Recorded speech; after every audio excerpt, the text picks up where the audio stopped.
Hello and welcome to the Magical Learning Podcast.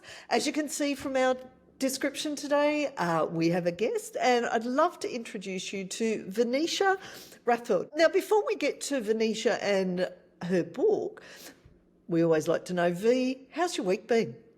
Man, my week has been good, really hectic. I'm also a small business owner, but I have been in the middle of my book launch. So I had family fly in all over Australia, to fly in for thank you. Yeah, mine copy too. So to fly in. So I had a book shower, like things How being awesome. untraditional. So we had a Yes. huge party for the book shower from 2 p.m. to 2 a.m. And then that was me, yep. And then, unconventional but hilarious and fun. And then I had a very formal event, and that was amazing with very, very close group in a club that I'm part of. And it's just getting the word out. I've got 3 more upcoming events. So this month is very much event management hat is on. Love that. Yeah. Well, welcome to our podcast. I'm sure this will be the first of many. Because we've already had a bit of a chat and you're vibing us and we're vibing you very, very well. So before we talk about your book, but we will both hold up the book for those who are looking on YouTube, which is The Briefcase Effect, which we'll talk about in a second. Really interested, before you got to the book, tell us a little bit about your journey so far, because it's a really interesting journey. Oh, thank you. So I did the whole traditional, went to university, studied international business and marketing. And then I thought that I would move to London because I had a deal with my parents. I was actually going to go before I studied.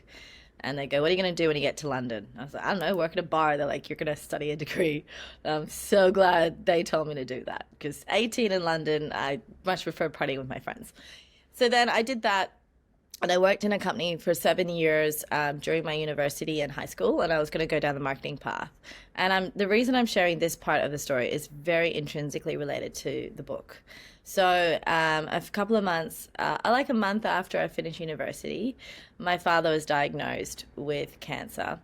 And so my plans for London kind of went out the window, and it was very, very rapid. So we found out in Feb, and someone has to run the house. So Mum and my brother were looking after my dad full time.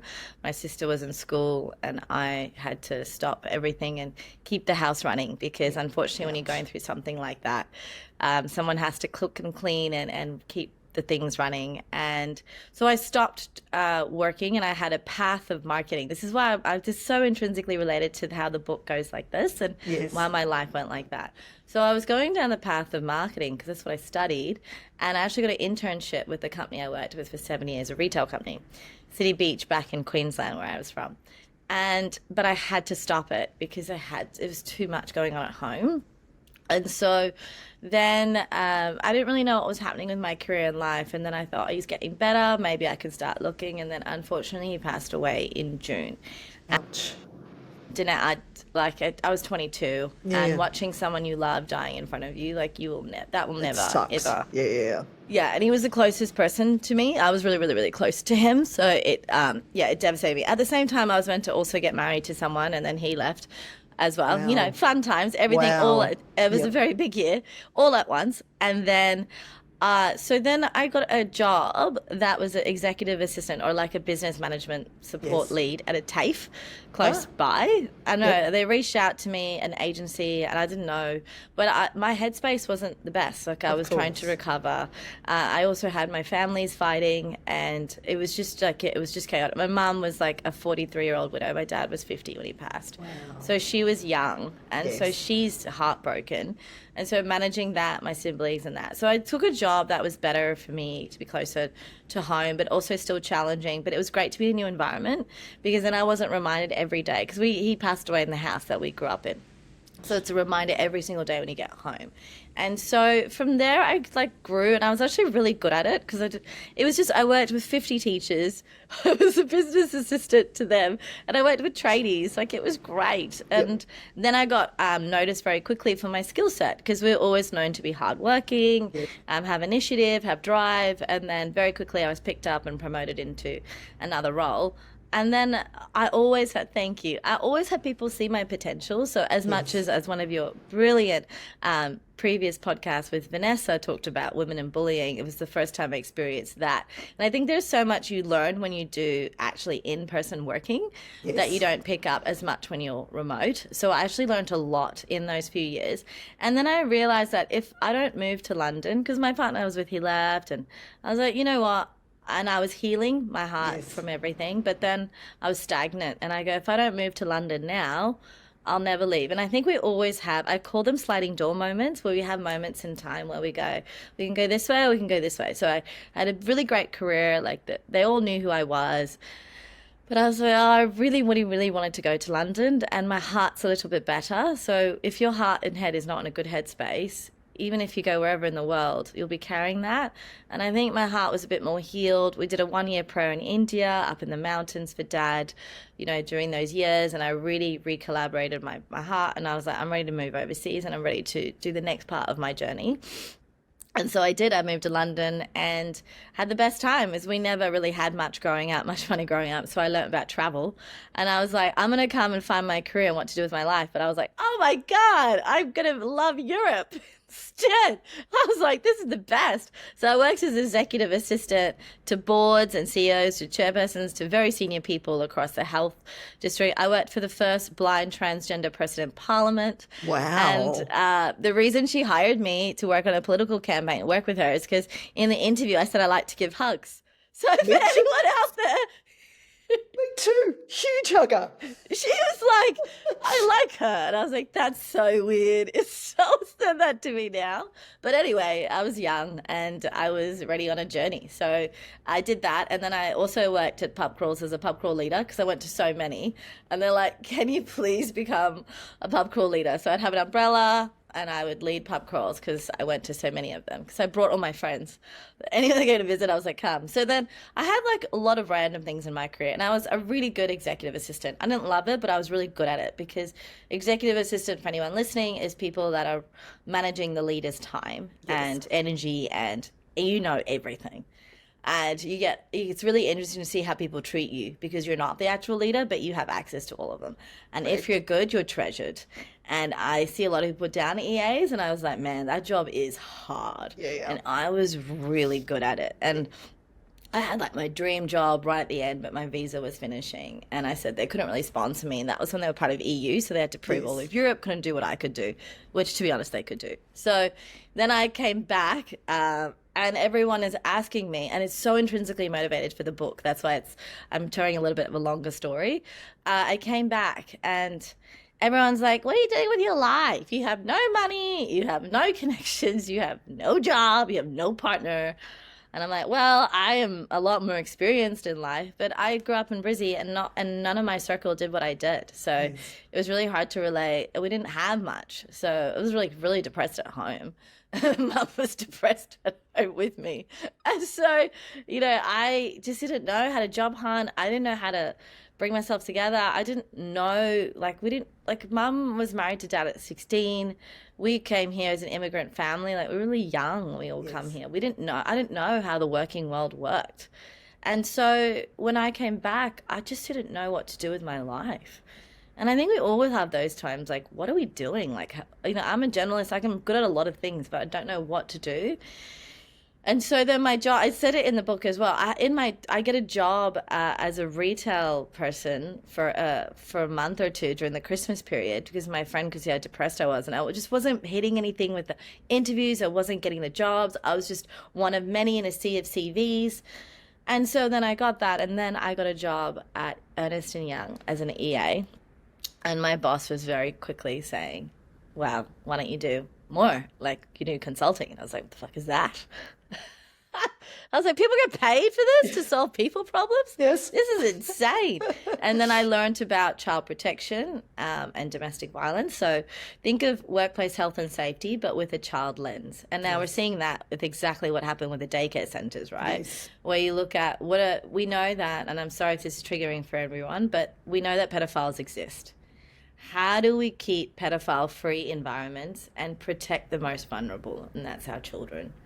And we had I had points that I looked at and supported with, and my boss was leading that. I had 5 people I was managing at the time. Nice. And my boss was leading that, and I got really into that, and then I really got into domestic violence, and that's where that passion kind of really came out because I discovered it while working. And then then I shifted into consulting, and then met my partner at the time. He moved to Sydney. I followed him. Then I went to Sydney.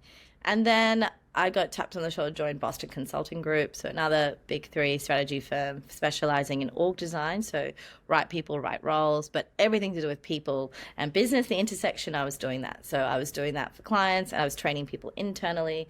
I was actually really good at the job. And then 2020 hits, COVID hits, big time for reassessment. I think it happened to a lot of people. Yes. And engaged a professional, and it was very clear that we were no longer aligned. And so I was going through that separation, and then at the same time, things escalated. And so then at the end of the year, I was like, I need a new sea change with everything. So in 2022, I went on a Eat, Pray, Love journey to America. Actually, can just say this because it's all in America. We're at time in America now. I went to America, and like, again, same scenario. Not much money, no job, like single again. Yeah. Like, it's the same scenario. Like, what do you do with your life? And I was like, I don't fucking know. Just trying to manage. Yeah. And it was like, well, what are you doing here? With no job, no nothing, no this. And I was like, I'm on my Eat, Pray, Love journey. I said this to customs.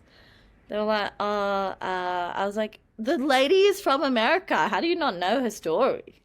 And they're like, looking at me. I was like, I'm going back. You guys don't have healthcare here. You guys, I'm not staying here. And then I stay there for about 5-6 weeks. I also get COVID, stay back a little bit more, and then I come back. Again, same scenario. What am I doing with my life? I'm living in share houses. I need money to pay for things. Like, things had escalated quite a lot. So I had to pay for things personally. And so I was back to it again. What do I do with my life and time? Like, I don't know. And I said, you know what? I really love the people culture org design. I love solving complex people problems. I was really good at it. But maybe I thought it was time to step into a new industry. And I thought maybe tech. But I only knew about the big ones. I didn't know anything else. I reached out to a recruitment agency to help me find a job, an exec search one. And they really liked me.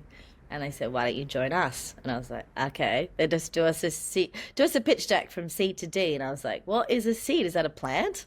Like, I don't know. And for anyone listening that doesn't know about the tech world, there are different funding stages for different sizes of businesses.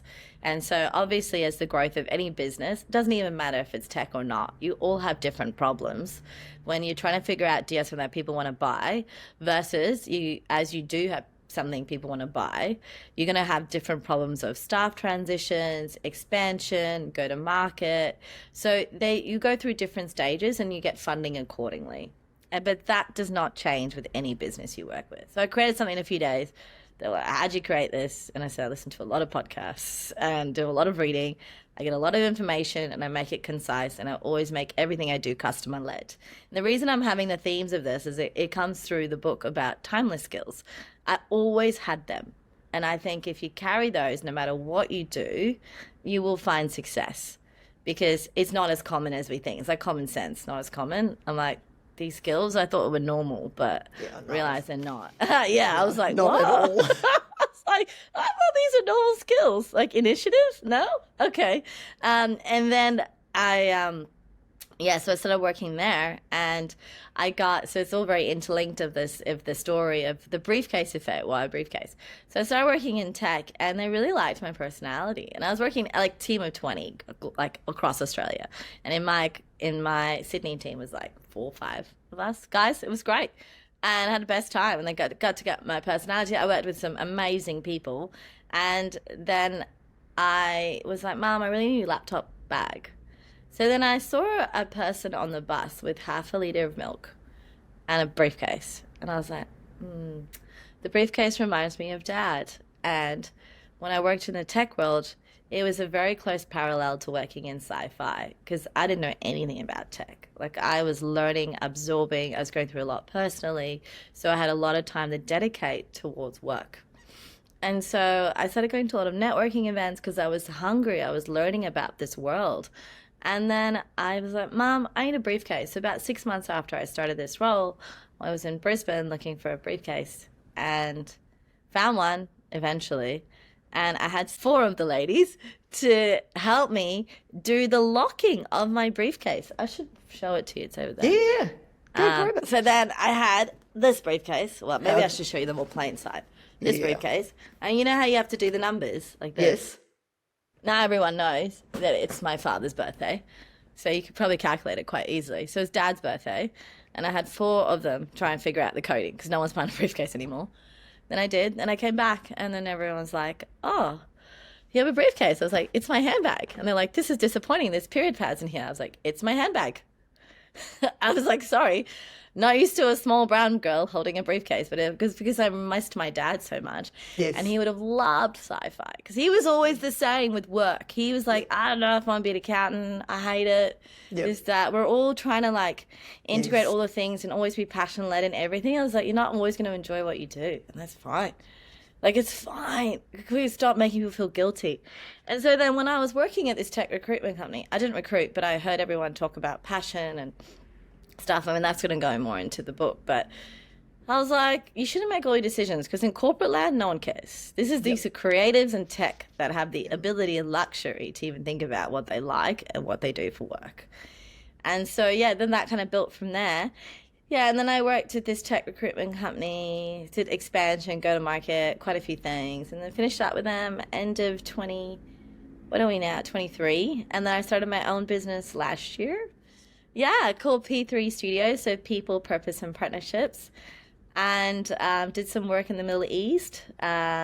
So people, culture, it's all the same. All businesses and people are the same. Yes. Everyone wants to feel like they matter. Everyone wants to feel like they're heard. They want to hear from their CEO and they want to hear from their manager. Yeah. That's literally, there you go, everyone. Now you've solved all your people problems. That's literally how it works. And that does not change because people are becoming more and more similar as well in what they expect. Yeah, so then I finished up with that. And then, yeah, this year I was like, my friend. So I started doing these personal branding sessions. That's like, we'll go more into the book there. I started doing these sessions and my friend was like, you got to tell people how you do this because it's really different. It's not marketing. It's grounded in a lot more things. And that's not my specialty. But I was like, I'll start doing these sessions. I give people 20-page documents. I really dive deep into them, but get really crystal clear. What do you do? Why? Like, what are you good at? What do you do and why do you do it? And then, and then my friend's like, why don't you just write a book about it? I was like, how hard's writing a book? Australia falls asleep in mid-Feb, in January, February anyway. Yes. So then I did it and it's hard. Anyone wants to write a book, it's hard. Oh my God, if you don't use chat, and I don't, I usually use my brain. Yes. So I did it within months and now it's out. So I started in mid-Jan. Completely underestimated how much is involved. And now we're here talking. Sorry, that was such a journey, everyone. I hope that was somewhat interesting. That's a good journey. So now let's talk about your book, The Briefcase Effect, which I'm holding up on screen. Tell us, why did you've shared a bit about why you wrote it. So really expand on the whole idea of the briefcase effect. Yeah, so when people ask me in one line, what is the briefcase effect? I go, okay, how do you become a magnet for opportunities and A players? This is what I call amazing people, like you, Danette. Obviously, we're A players. Thank you. And so how do you become a magnet and drawn to amazing people and amazing opportunities and become an absolute detractor for dickheads? So, or people who harm and hinder you. They don't want to be around you, which I'm very lucky that they don't. And I wanted to show people that even if you don't know what you want to do with your life, like just having that framework about being really clear on what you do, what you're really good at, and what drives you, I think connects to all the parts of being a human. Because I think your purpose and passion, or whatever you want to call it, your drive, I call it your fire. Yes. Because I think it's the thing that gets you out of bed. It's the thing that keeps you motivated in the days that you're down. And I just had this framework that I was working with people on that. And then I would extend it to go, well, how do you build your network? How do you, how do you show up online? I only started my online presence 3 years ago because I was working for that tech recruitment company and they did a salary guide. And one of my values or things I care about is gender pay transparency. Yes. Like it impacted me a lot when I was married, like not having that equality and not having anything to kind of as a benchmark to even fight for myself. And you had a guest that was amazing. You talk about the gender pay gap and how much we don't ask. Yes. And so one of my values is having that transparency. So I started posting for that because I was recruiting companies to provide data. Yes. And so it started being intrinsically motivated to support and help. And I could reach more audience. And then I just started posting more. And I started posting about things I learned about because my audience on my LinkedIn, like I had no presence. Like I was surprised I was found on BCG with it. I had minimum just like I worked here. That's it. Yes. But now I built it. And so when I started my own business, people already knew who I was, because I had built such a network and such a presence online and offline that I know that I could teach others to do the same. And I wasn't given network. So this is for anyone who is curating a life on their terms. And it's really grounded in a lot of examples. It's like you're sitting with me in a one-to-one session. So let's unpack. So it's all in briefcase methodology. Let's unpack you, figure out how you work, what's important to you. One of the big two questions I think I was really surprised by is when you can ask yourself, what is the biggest compliment someone can give me, or biggest compliments, and what is the biggest insult? It's not the eulogy one. I thought, everyone says the same thing when they're about to die. Like no one wants to say, everyone's like, I want to be known as kind and loving and giving and generous, but when you know what your insult and your compliment, you can get a lot of data. And then I would look at your work history. I would look at look at your mentors and people you admire. Like there's all that in the book, and there was themes. Yes. And then that would go into then design your briefcase. So unpack your briefcase, figure out what's inside, design your briefcase. So what do you want to be known for? What do you want to get better at? Carry is the next chapter. It's all about your community, your circle, your mind, like how you process things. And then I even have a friendship audit in there, which I'm really, really proud of. Yeah, you guys asked me earlier about the way that I look, and I was like, I don't carry like dickheads around my life anymore. Like flush them out. Like I don't. And who you have surrounding your circle has such an impact on your Huge success impact. and the life you live. Like I think one of the key things to life is having consistently beautiful experiences. You don't have to wait until I go on that perfect holiday or get that job or get that car to feel something. And then the last one is amplify, so your social profile. So the one I really like about the social and I want to highlight is we have always communicated through storytelling since the dawn of time. Yes. So this thing I really want to put out there is that we gathered in circles and we talked about storytelling. We had, and even all the cultures and religions did it, just in different ways, around a fire, in a hall, in a big town community center, in like the marketplaces. But we always had someone that would tell stories, and then we'd pass the stories down. And then we started writing them. Then we started having scrolls and books and TVs and movies and radio and podcasts. And now we've just extended it to social media. And books. As storytelling. And books, and books, because we're sharing knowledge, right? So social media is merely an extension of storytelling. Yes. But now we have a global audience at our fingertips. Whether that is for good or for bad, people can really, really, if they know how to use it well, can use it for good. Yes. And that can curate life on their terms. Like I was a no one. Like I'm literally writing this book as a no one. Nothing special. I don't even have thousands and thousands of followers. Like I haven't done extravagant things. But I live a very beautiful life. Like I'm so at peace. Like and I think a lot of people seek that. Yes. And that's really why I wrote the book, is that when you find your fire, like my fire, if I'm being really honest, is I want to reduce domestic violence. I want to reduce the wealth inequality gap. I want to create workplaces where there's no gender pay gaps and no sexual abuse at work. And there's a really beautiful quote from Ruth Bader Ginsburg that says, fight in a way that gets others to fight with you. Lead in a way that gets others to fight with you. So my mission is not divisive. I don't cut out men from the conversation. In fact, a lot of men join me because I was like, well, do you think this world is built for your daughters? Like, honestly? And they're like, oh, and I was like, yeah, well, help me build better. And I tripled down on my skills to do that. So I get invited to a lot of things to talk about the commercial impact of domestic violence. But I'm also really clear on what makes me money. And I'm really clear on what people pay for. So I'm not delusional in that. And I find that a lot of, especially women, will get into their passion is like a hobby than a career. So I really need them to use more powerful language to get them the seat on the table that I know will have an ongoing effect. But this book is also out with so many men as well who are also looking for what that fire is inside them. So it's a balanced book with practical exercises. It's very career driven, which is what I like about it. It's the book I wish I had. So that's why it's called A Personal Brand Action Plan for the Curious and Courageous, because it would have saved me a lot of breakdowns. A lot of breakdowns. Sorry, that's so much of me talking. No, that's great. And it's great because, one, your passion's coming through like just so beautifully, and it's so on brand with the book. And the book's a fabulous book. I love the practicality of it, the questions, the checklists, all of that sort of stuff. So for me, it's awesome. Thank you. And really curious about the inside-out branding, because it's quite different from other people's approaches, and why that is so important. So would you mind sharing just a little bit more about that whole inside-out branding? And I would love for you to show people the stickered side again of your briefcase, because it's so cool.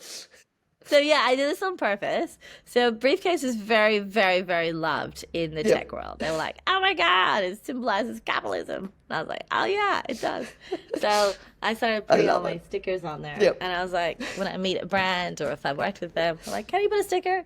My favorite one is like, listen to sex workers. I was like, love and engendered violence. I was like, yes, please. Nice. Yes. So I always try to do political messaging on there too. I love it. We got to make these things fun. Yes. And so inside out branding, really great question. So I think a lot of people, when they're starting to get themselves out there, they always think about, okay, what would the audience like?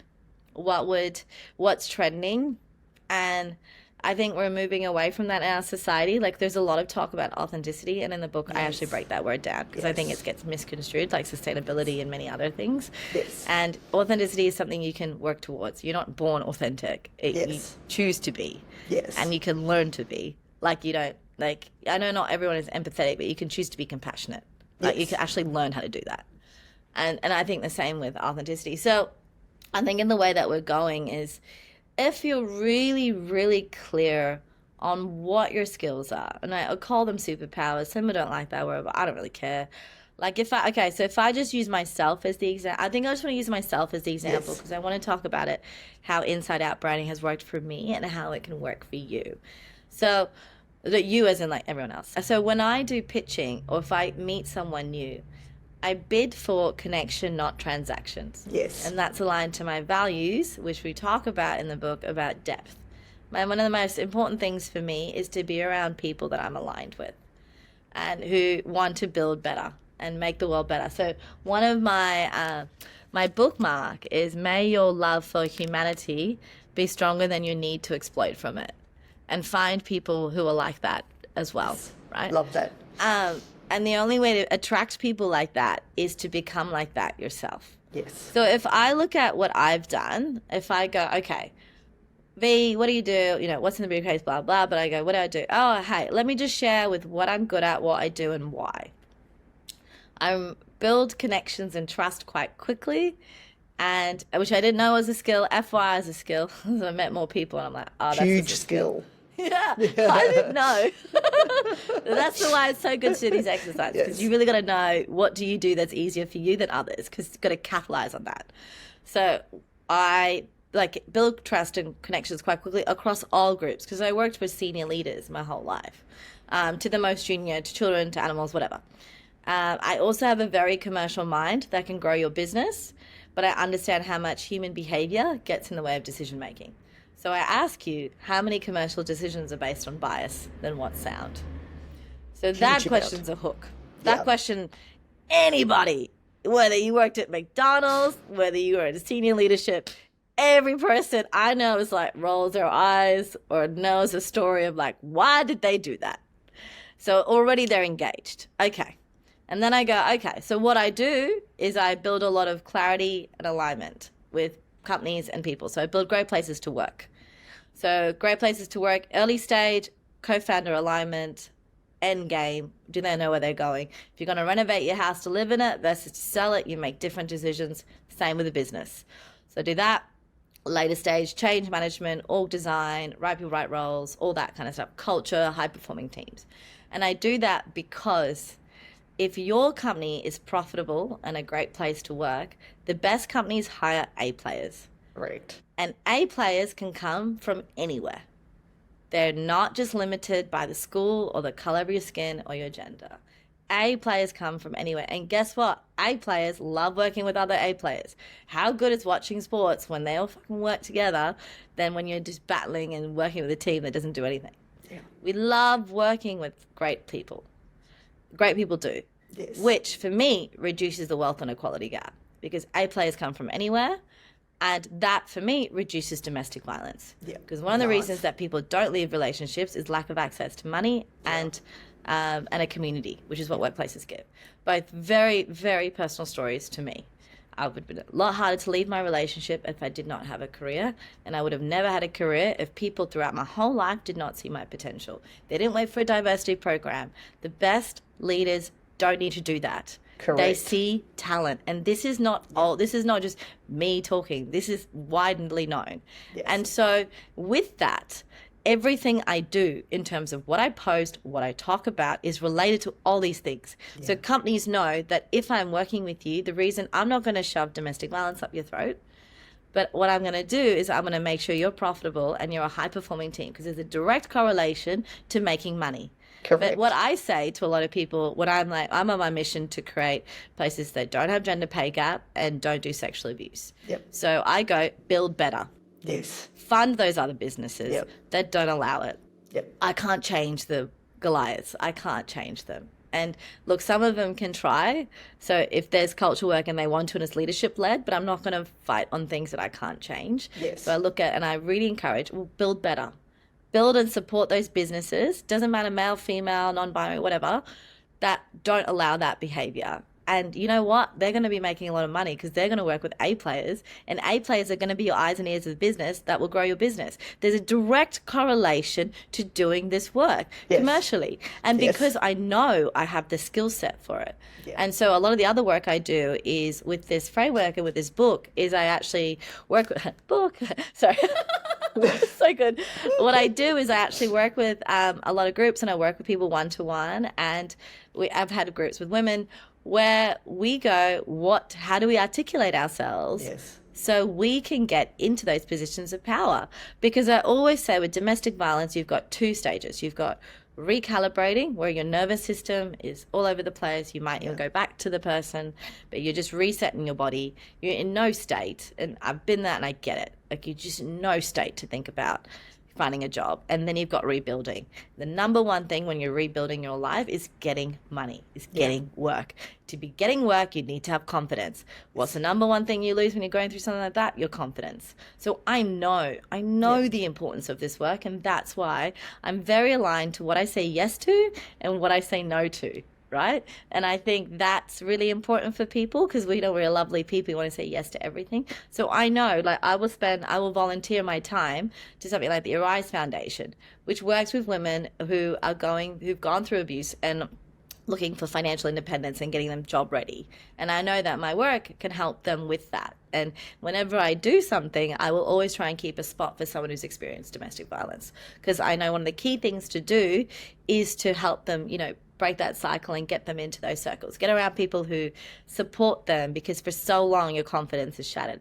And I also know that when I'm making more and more money in my angel investment thesis, I want to go into jails. I want to go into they're called social refugees. I want to go into rural and remote. It's not about saving. What I want to do is find the diamonds. I want to find the people who want to get out of the cycle. They need an opportunity. Not everyone has a dad who has a friend that bumps into them when they're 17 and be like, oh, do you want a job? Oh, I got here all by myself. I was like, you had like 12 steps ahead someone who like literally didn't.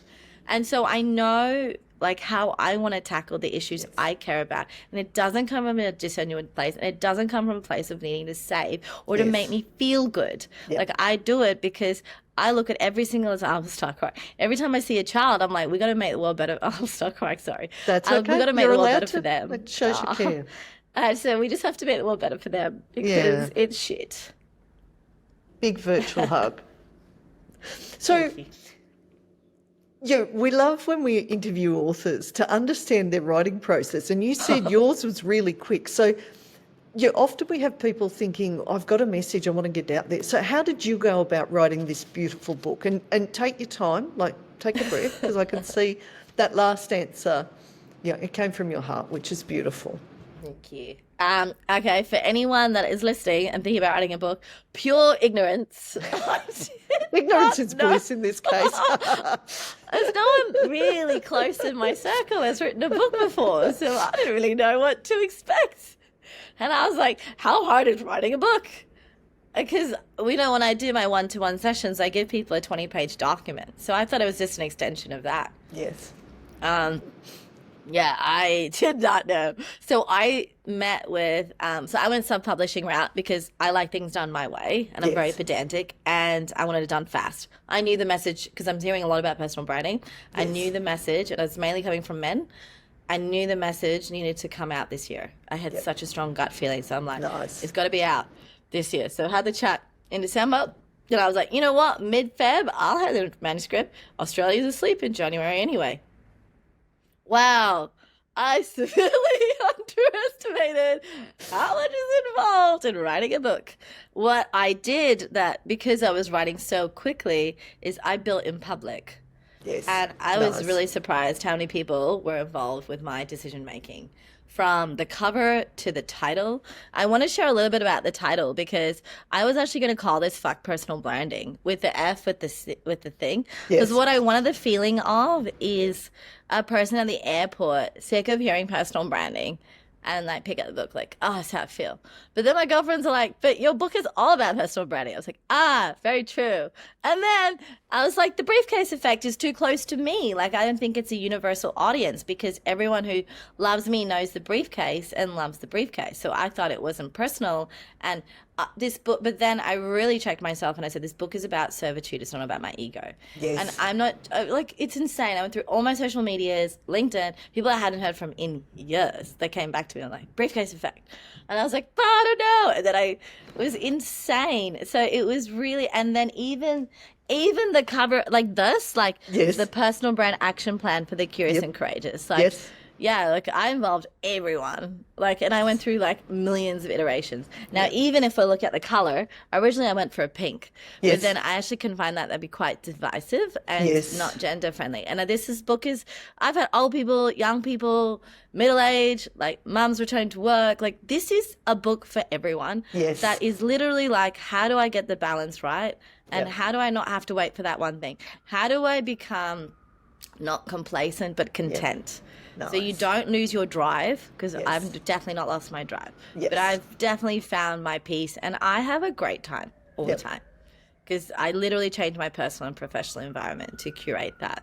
And I'm very clear on the direction I want to go, and at least what I do and who I surround myself with. And I think this is a very universal thing I see. I see so many people with money, Danette, who are lost. And they are wasting it.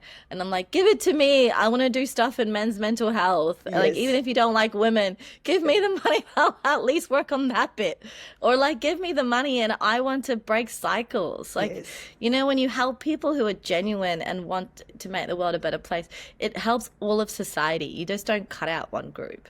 And so then I started writing it, and it was really amazing because I didn't know building in public would build the excitement. So even like this thing to the cover, I went through like, because I'm a psychopedanticness. This is why I know my customer service like this and the way it operates like this, because even the title cover, poor girl, we went through so many iterations of this title cover.